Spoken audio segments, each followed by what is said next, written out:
toward reducing property taxes than any state's ever done in the history of the United States of America. We dedicated $51 billion to reduce your property taxes. And you're going to see that on your next property tax bill. But I can tell you right now what I think you may already think, and that is that will improve your next property tax bill, but what's going to happen to the one after that, the one after that, the one after that? Because what you've seen in the past is those property taxes just keep going up, and that's taking money out of your pocket.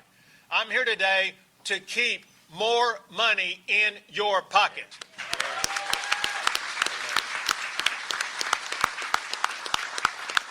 So here's what we got to do. And to do it, we all need to come together and agree on a fact that will surprise some people here. The fact of the matter is the state does not impose a property tax. The only property taxing authorities are at the local level.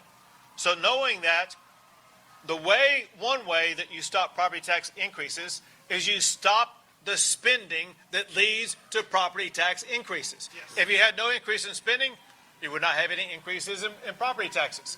So know this, the state already has 5 legal limits that limit the ability for us to increase spending. The same must be true for every jurisdiction that imposes property taxes. They must live within their means, just like you have to live with your means. So priority number 1 is stop the excessive spending, contain it by imposing limits on how much they can increase your spending.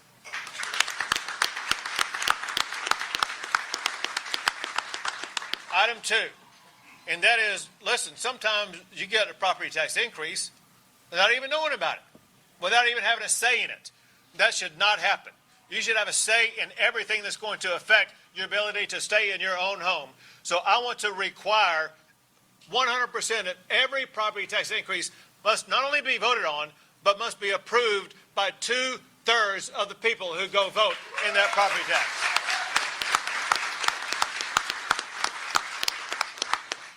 And the next one is really going to amplify what my overall message is. The overall message is we need to take property taxes out of the hands of the taxing jurisdictions and put that into the hands of the people. We'll do that with that 2/3 vote. Here's another way we can do it. Have you ever gotten your property tax bill and think, man, that's too high? That should go down. I want to give you, the people, the ability to vote on rolling back your property tax rates. You can achieve your own property tax cut. The way I propose it could be changed, but the way I propose it is if 15% of the people, say in Tyler, Texas, you say you get 15% of the registered voters to sign a petition, you have a petition on the ballot to roll back your property tax rates and have an immediate cut in your property taxes. Next thing, I know from talking to so many Texans that when they receive their appraisal bill in the mail and they put their hands on that, their hands are quivering, afraid to open up that piece of mail, afraid of the large number they are going to see in their appraisal. That must stop, and it must stop this next session.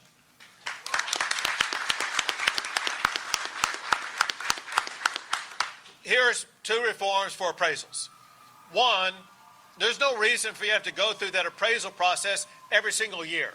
You get your appraisal, you protest it, all that kind of stuff, as opposed to having an appraisal given to you every year. That should be reduced to only 1 time every 5 years.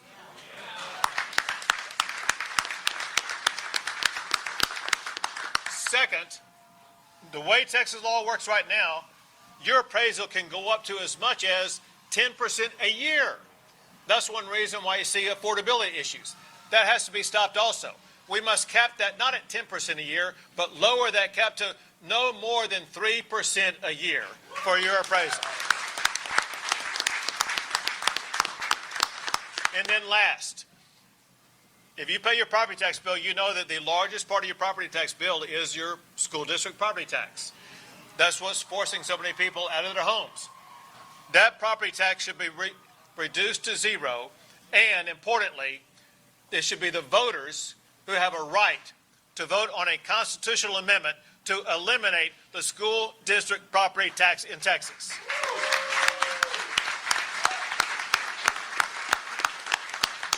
These 5 policies, these 5 solutions combined will ensure you're going to be able to live in your home the rest of your life and truly own your own home as opposed to renting it from government. I need to get this done. Let's go back in time.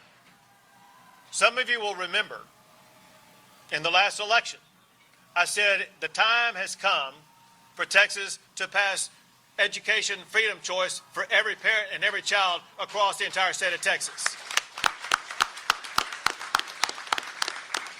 I said there was an easy way to do it or a hard way to do it. And the legislature took the hard way, and we went on the campaign trail, and we elected enough votes to get it done. I'm committed to doing the same thing with regard to property tax reform. I am going to make this my primary point. I'm going to make it across the state, and we can do this the easy way or the hard way, but I can guarantee you we are going to get the laws passed that finally end your property tax problems here in the state of Texas.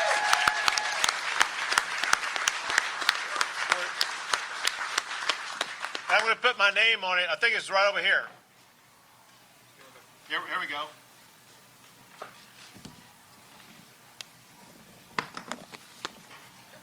Sorry about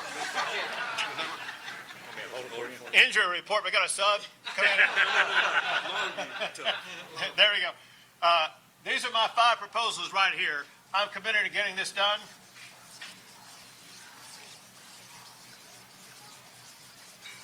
And I'm putting my name on it. Let's fight.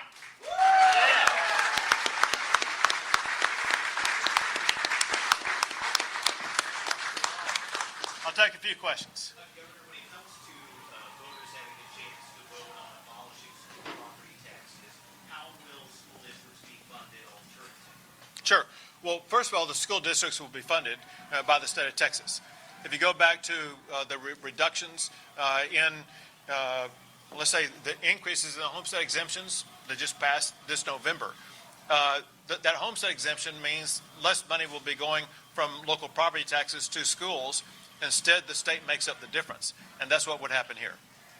How will the state get more tax money? Sure. Well, so a very good question, and that is, to be honest, that should be up to the voters or up to a meeting or discussion among legislators.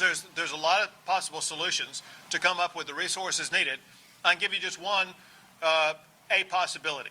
If you look at, say, just the last 4 years, the budget surplus we've had each of the past 4 years exceeds the amount it would cost to eliminate any school district property tax in the state of Texas. So that would be one possible way without raising a single penny more in taxes whatsoever.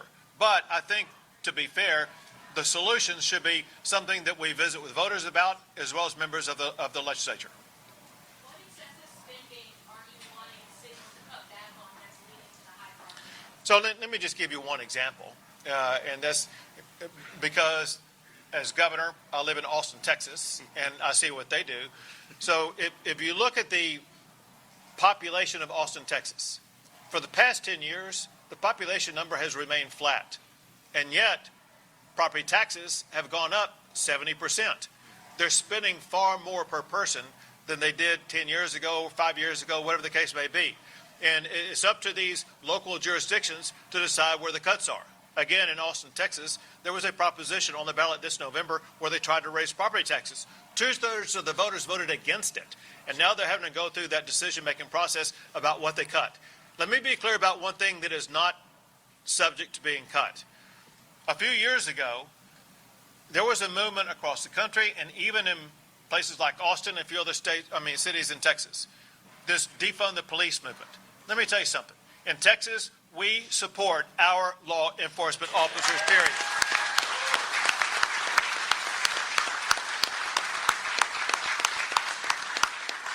In the 2021 legislative session, I led the campaign to make sure we would not have cities defunding their police, and I signed a law that will defund any city that defunds their police. Yeah, that's right.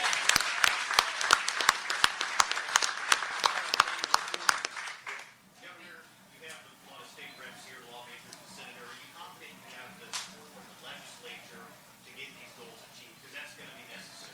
Sure. So I don't know of anybody in the legislature who doesn't want to reduce property taxes. And so we're starting in a good spot. And this is something they'll have the opportunity to learn about and to embrace. All I can tell you is what I told you earlier in my remarks, and that is I have a proven record that when I adopt an issue and when I insist that issue gets passed, I'm willing to do what it takes to make sure we're going to have the legislators in office who will vote in favor of the program that I'm promoting. And that's the same type of campaign I will be waging on cutting property taxes in Texas. Property taxes being lowered, how would cities be able to pay for like their roads and their law enforcement and their fire departments? Sure, yeah. So the way cities are able to pay for what their needs are for the residents is the same way that you and families here go through their spending process decisions. And that is, they can't just go buy anything they want. They have to buy their priorities first and maybe their wants after that. Cities have to begin that process also. In other taxing jurisdictions, there is so much excessive spending taking place, and that must be reined in, and fund what needs to be funded, and then only after that, fund your wants. There are lots of protesters outside. What do you say to them? I think, candidly, if they were inside, hearing me talk about cutting their property taxes, they would be cheering right at this very moment. Thank you very much.